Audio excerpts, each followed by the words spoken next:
السلام عليكم ورحمة الله وبركاته. صباح الخير يا حبايبي، عاملين ايه؟ وحشتوني جدا جدا. آه، احنا بقالنا كده يجي حوالي 10 ايام ما حملناش حاجة. انا لسه قايمة من النوم على فكرة عشان صوتي بايظ خالص. ان شاء الله هنعمل مع بعض النهاردة بليلة. انا نقعاها من بالليل اهي. وغسلتها كذا مرة عشان المفروض اي حبوب، اي بقوليات تتبل يعني حوالي 6 ساعات، حوالي 6 ساعات. انا طبعا بلها من بالليل، وهنا جهزت لها الحله اهي اهي اللي هنسلقها فيها. انتوا عارفين طبعا القمح مغذي جدا وجميل قوي للاطفال وللكبار. ان شاء الله باذن الله هنسمي بسم الله ونصلي على سيدنا محمد. اللهم صل وسلم وبارك على سيدنا محمد. هولع على الميه واصفي الميه دي واحط القمح في قلب الحله، وهنسيبه ياخد غلوتين وهطفي عليه واسيبه، عشان احنا لسه الساعه حوالي الساعه 6 الصبح. قمت عشان اغسل، عشان خاطر الميه على الظهر كده بتقطع، يعني ما بنشوفهاش الظهر. فدلوقتي انا بغسل، هخليها تاخد غلوه واخش اريح لحد الظهريه كده. وبعدين اقوم بقى ايه اكمل سواها، عشان دي هتحتاج طبعا لبن. ونعمل معاها كنافه ان شاء الله محمره في الفرن، بنحطها على الوش كده ان شاء الله مع بعض كده خطوه بخطوه. وربنا ييسر يا رب للجميع. صباحكم فل. بصوا حبايبي، القمح هو بيغلي. هنا معلقتين رز اهو هحطهم عليهم، لان انا ما بحطش نشا، دول عندي بدل معلقه النشا. حطينا شويه الرز حبايبي اهو، هما معلقتين 2 رز. هما بيستووا ويطهروا في قلبيهم، ما بيبانوش، مفيش ريم ان انا اشيله اهو. الحمد لله زي الفل اهو. هنغطي بقى ونسيبهم برضو يغلي مع بعض شويه كده، وبعد كده نفصل. بصوا حبايبي، انا رجعت لكم اهو بالبليله. انا شلتها لما استوت، خدتها كده غلوتين وشلتها. لقيتها ايه مفشره كده خالص، مستويه يعني، وشاربه ميتها. دلوقتي انا زودتها لبن اهي اهي، وباخدها كده كام غلوه في اللبن، وهعمل لها بقى ايه شويه النشا.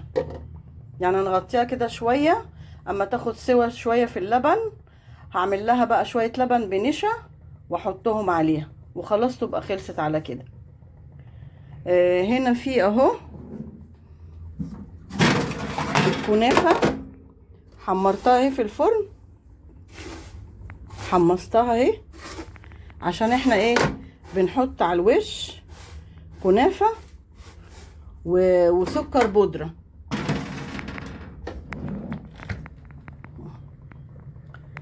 هنستنى بقى لما البليله تستوي شويه كمان. وبعدين اجيب بقى النشا نحطه مع بعض ان شاء الله في البليله. فاصل ونواصل. بصوا حبايبي، ده اللبن ابو نشا اهو، ودي البليله اهي.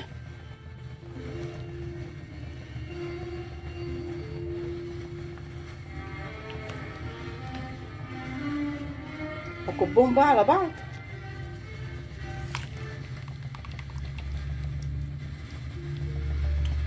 هنزل اللي في الطبق ده واقلبها وارجع لكم. بصوا حبايبي، خلاص كده البليله خلصت.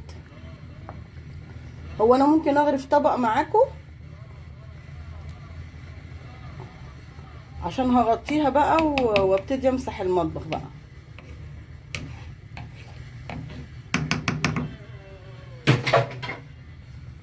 هعمل طبق وارجع لكم. جهزت الكنافه يا حبايبي، وهنا الطبق هو اللي انا هحط فيه. ودي البليله اهي، خدها تقليبه كده. بصوا الرز مش باين فيها ازاي، مش احنا حطينا مع بعض رز اهو. حطيت معلقتين 2 بس رز.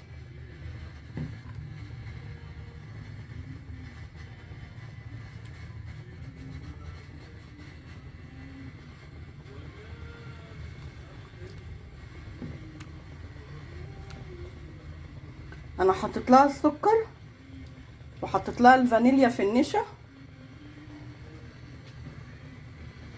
كده. خلاص الطبق اهو يا حبايبي اهو. بنقوم بقى حاطين كده الكنافه.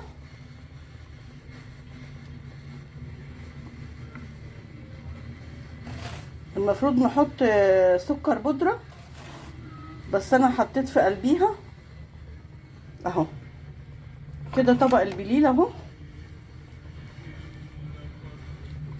هنطفي بقى عليها خلاص.